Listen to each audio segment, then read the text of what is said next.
जब किसी व्यक्ति को डेंगू हो जाता है और जब उसकी ब्लड की टेस्ट कराते हैं और उसमें प्लेटलेट काउंट कम देखने को मिलता है, तो ऐसे में सवाल उठता है कि एक जो पेशेंट है उसको कैसे पता चलेगा कि उसकी बॉडी में प्लेटलेट काउंट कम हो रहा है, कौन कौन से ऐसे सिम्टम्स होते हैं जो कि उस व्यक्ति को दिखेंगे। तो यही जो है वो आज इस वीडियो में आपको बताऊंगा।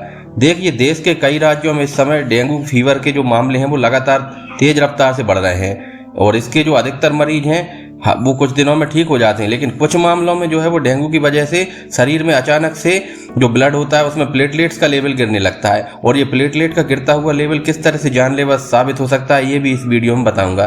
देखिए, इस बार जो है इंडिया के अंदर लंबे मानसून और देश के कई इलाकों में जो बाढ़ आई थी उसके कारण समय से पहले ही जो डेंगू का प्रकोप है वो शुरू हो चुका है। वैसे सितंबर अक्टूबर के महीने में हर साल डेंगू के केसेस बढ़ते हैं, लेकिन इस बार जो है वो काफ़ी पहले से ही जो है वो केसेस बढ़ना शुरू हो गए हैं और इसकी वजह से जो है मौतें भी हो रही हैं। सामान्य तौर पर अगर हम देखें तो बुखार कुछ दिनों में ही ठीक हो जाता है, लेकिन अगर डेंगू के लक्षण गंभीर हो जाएं और शरीर में प्लेटलेट्स का लेवल तेजी से गिरने लगे तो फिर मरीज की मौत होने तक का खतरा पैदा हो जाता है।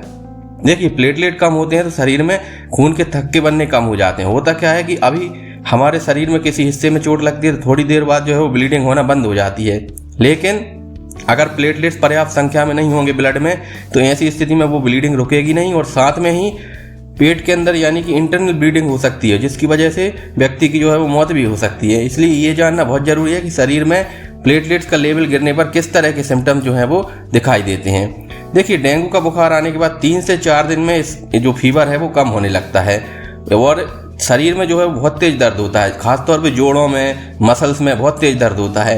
इससे ज़्यादा लक्षण नहीं आते हैं, लेकिन अगर ये डेंगू हेमरेजिक फीवर यानी DHF में कन्वर्ट हो जाता है तो फिर शरीर में प्लेटलेट्स का लेवल तेजी से गिरने लगता है और मरीज की स्थिति बिगड़ने लगती है और मौत होने का रिस्क भी जो है वो बढ़ जाता है। अगर डेंगू के कारण शरीर में प्लेटलेट कम होने लगते हैं तो ये 6 तरह के सिम्टम्स दिखाई देते हैं। आइए एक एक करके देख लेते हैं। पहला तो है कमजोरी और थकान। व्यक्ति को बहुत ज़्यादा थकान रहेगी, इतना ज़्यादा कि वो जो है खड़े होने में भी उसको तकलीफ होगी और बहुत ज़्यादा एक्सट्रीम भी जो है वो फटीग रहेगी। दूसरा, शरीर पे रैशेज हो जाएंगे लाल लाल, यानी कि रेड कलर के रैशेज हो सकते हैं। फिर उल्टी हो सकती है, उसको दस्त हो सकते हैं, बहुत तेज चक्कर आना, बहुत तेज सिर दर्द होना, आँखों के पीछे दर्द होना, मांसपेशियों में दर्द होना, या फिर अचानक से नाक से खून आ सकता है, मसूड़ों से खून आ सकता है, यूरिन के अंदर जो है वो लालपन आ सकता है, यानी यूरिन के अंदर खून आना स्टार्ट हो सकता है। स्टूल यानी जो मल होता है हमारा, मल जो है वो काले कलर का हो सकता है और ये तभी होगा जब इंटरनल ब्लीडिंग हो रही हो और वहाँ से जब ब्लीडिंग आ रही हो इंटेस्टाइन के अंदर से, तो फिर जो हमारा स्टूल मल है उसका कलर काला हो जाता है। तो ये तभी आएंगे जब डेंगू हेमरेजिक फीवर में कन्वर्ट हो जाएगा ये जो डेंगू है।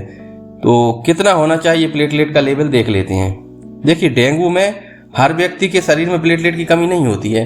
होता क्या है, किसी व्यक्ति में जो है वो प्लेटलेट अचानक से गिरना चालू हो जाते हैं। नहीं तो होता क्या है कि डेंगू फीवर होता है, कुछ दिनों में व्यक्ति जो है वो टैबलेट लेता है और जो है वो ठीक हो जाता है, उसको कोई फर्क ही नहीं पड़ता। कई लोग तो ऐसे होते हैं जो इन्वेस्टिगेशन यानी ब्लड इन्वेस्टिगेशन भी नहीं कराते हैं, उसके बावजूद जो है वो पूरी तरह से स्वस्थ हो जाते हैं। लेकिन कुछ मामले जो है वो ऐसे होते हैं, खासतौर पर जिनकी इम्यूनिटी कमज़ोर होती है, ऐसे व्यक्तियों के अंदर जो है वो प्लेटलेट का लेवल गिरने लगता है। देखिए, नॉर्मल प्लेटलेट्स की अगर हम बात करें तो ये 1.5 से लेके 4.5 लाख पर माइक्रोलीटर तक होती है और ये 1 लाख से जब कम होने लगता है तो हम इसको लो प्लेटलेट काउंट बोलते हैं। हालांकि इससे घबराना नहीं चाहिए, जब तक प्लेटलेट का लेवल जो है 20,000 से अधिक है तब तक कोई खतरे की बात नहीं है। लेकिन अगर किसी कारण से प्लेटलेट का लेवल 10,000 से भी नीचे गिरने लगता है तो फिर ये स्थिति खतरनाक हो सकती है, क्योंकि इसमें अंदर बॉडी के किसी हिस्से में इंटरनल ब्लीडिंग होने का रिस्क हो जाता है और जब 10,000 से कम प्लेटलेट काउंट हो जाता है तो फिर ऐसी स्थिति में कंपलसरी जो हो जाता है कि प्लेटलेट जो है वो चढ़ाने की जरूरत पड़ती है। तो आपने देख लिया कि किस तरह के सिम्टम्स आते हैं। उम्मीद है वीडियो आपको पसंद आया होगा। वीडियो को लाइक कर